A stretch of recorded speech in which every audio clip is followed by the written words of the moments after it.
2025-26 ছমহীয়া পৰীক্ষাৰ নগাঁও ডিষ্ট্ৰিক্টৰ হৈ যোৱা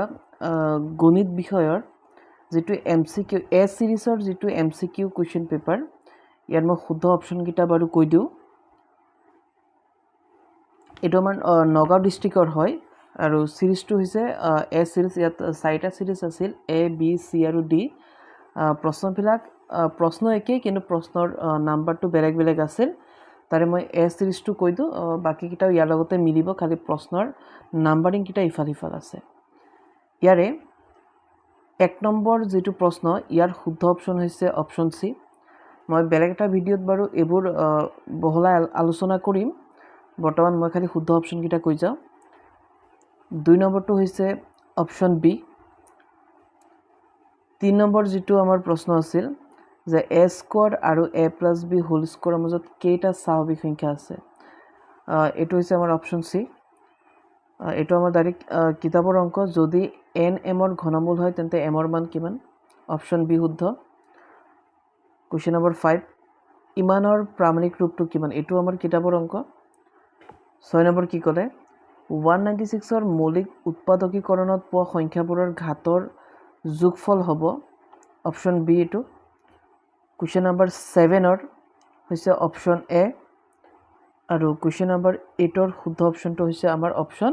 সি মই খালি বৰ্তমান শুদ্ধ অপশ্যন কিটা গৈ আছো ইয়াৰ পিছৰ ভিডিঅত মই ইয়াৰ MCQ কিটা মই আলোচনা কৰিম 9 নম্বৰ প্ৰশ্নৰ শুদ্ধ অপশ্যনটো হৈছে অপশ্যন সি আৰু 10 নম্বৰটো হৈছে আমাৰ অপশ্যন এ 11 নম্বৰ প্ৰশ্নটোৰ শুদ্ধ অপশ্যন হৈছে আমাৰ অপশ্যন সি শূন্য দুটাৰ যোগফল মানে -b/a আমাৰ কাৰ সূত্ৰ আছিল শূন্য দুটাৰ যোগফলৰ সূত্ৰ আছিল তাৰ পিছত 12 নম্বৰ প্ৰশ্নটো MCQটো প্ৰায় আহি থাকে ইয়াৰ অপশ্যন হৈছে অপশ্যন সি অধিবৃত্ত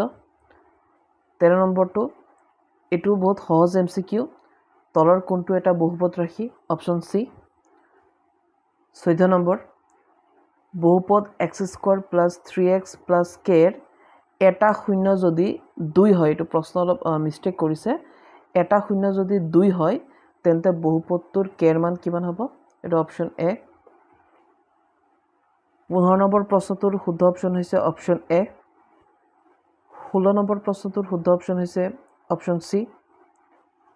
17 নম্বৰটো আমি জানো একক সমাধানৰ সূত্ৰ কি আছিল a1/a2 ≠ b1/b2 গতিকে আমাৰ হ'ব অপশ্যন সি 18 নম্বৰ প্ৰশ্নটোৰ শুদ্ধ অপশ্যন হৈছে 18 নম্বৰ প্ৰশ্নটোৰ শুদ্ধ অপশ্যন হৈছে অপশ্যন বি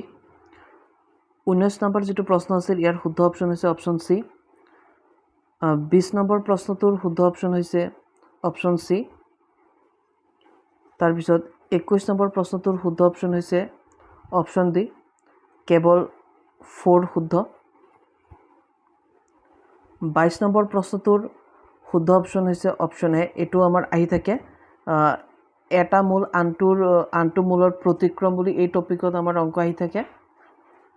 23 নম্বৰ এটো আমাৰ কলম কিটা মিলাব দিছে আৰু